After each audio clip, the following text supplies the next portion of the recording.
Hello and welcome to day 13 and chapter 13 of The Wonderful Wizard of Oz.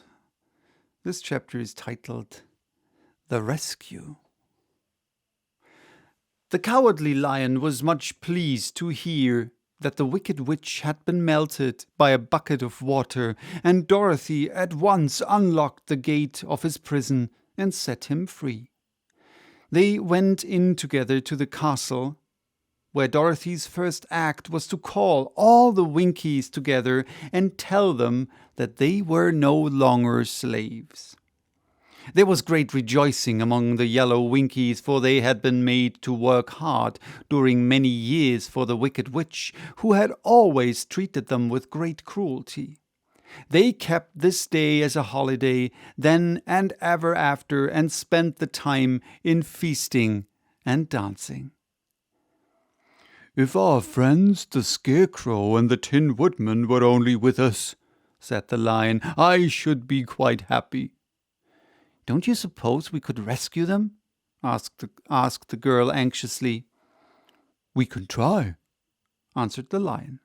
So they called all the Winkies and asked them if they would help to rescue their friends. And the Winkies said that they would be delighted to do all in their power for Dorothy, who had set them free from bondage. So she chose a number of the Winkies who looked as if they knew the most, and they all started away. They traveled that day and part of the next day, until they came to the rocky plain where the Tin Woodman lay, all battered and bent. His axe was near him, but the blade was rusted and the handle broken off short. The Winkies lifted him tenderly in their arms and carried him back to the yellow castle again. Dorothy shedded a few tears by the way as she sat at the sad plight of her old friend, and the Lion looking sober and sorry. When they reached the castle, Dorothy said to the Winkies, "Are any of your people tinsmiths?" "Oh, yes. Some of us are very good tinsmiths," they told her. "Then bring them to me," she said. And when the tinsmiths came, bringing with them all their tools and baskets, she inquired, "Can you straighten out those dents in the Tin Woodman and bend him back into shape again, and solder him together where he's broken?" The tinsmiths looked the Woodman over carefully, and then answered that they thought they could mend him so he would be as good as ever.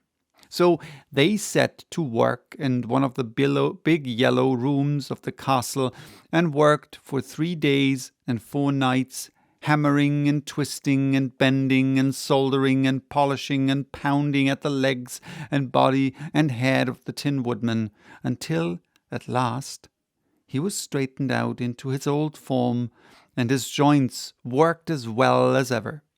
To be sure, there were several patches on him, but the tinsmiths did a good job, and as the Woodman was not a vain man, he did not mind the patches at all. When, at last, he walked into Dorothy's room and thanked her for rescuing him, he was so pleased that he wept tears of joy, and Dorothy had to wipe every tear carefully from his face with her apron, so his joints would not be rusted. At the same time, her own tears fell thick and fast at the joy of meeting her old friend again, and these tears did not need to be wiped away. As for the Lion, he wiped his eyes so often with the tip of his tail that it became quite wet, and he was obliged to go out into the courtyard and hold it in the sun till it dried. If we only had the Scarecrow with us again," said the Tin Woodman, when Dorothy had finished telling him everything that had happened, "I should be quite happy." "We must try to find him," said the girl. So she called the Winkies to help her, and they walked all that day and part of the next until they came to the tall tree, in the branches of which the winged monkeys had tossed the Scarecrow's clothes. It was a very tall tree, and the trunk was so smooth that no one could climb it. But the woodman said at once, "I'll chop it down, and then we can get the Scarecrow's clothes." Now, while the tinsmiths had been at work mending the woodman himself, another of the Winkies, who was a goldsmith, had made an axe handle of solid gold and fitted it to the woodman's axe, instead of the old broken handle. Others polished the blade until all the rust was removed and it glistened like burnished silver. As soon as he had spoken, the Tin Woodman began to chop, and in a short time the tree fell over with a crash, whereupon the Scarecrow's clothes fell out of the branches and rolled off on the ground. Dorothy picked them up and had the Winkies carry them back to the castle, where they were stuffed with nice, clean straw, and behold, here was the Scarecrow as good as ever, thanking them over and over again for saving him. Now that they were reunited, Dorothy and her friends spent a few days at the Yellow Castle, where they found everything they needed to make them comfortable. But one day the girl thought of Aunt Em and said, "We must go back to Oz and claim his promise." "Yes," said the woodman, "at last I shall get my heart." "And I shall get my brains," added the Scarecrow joyfully.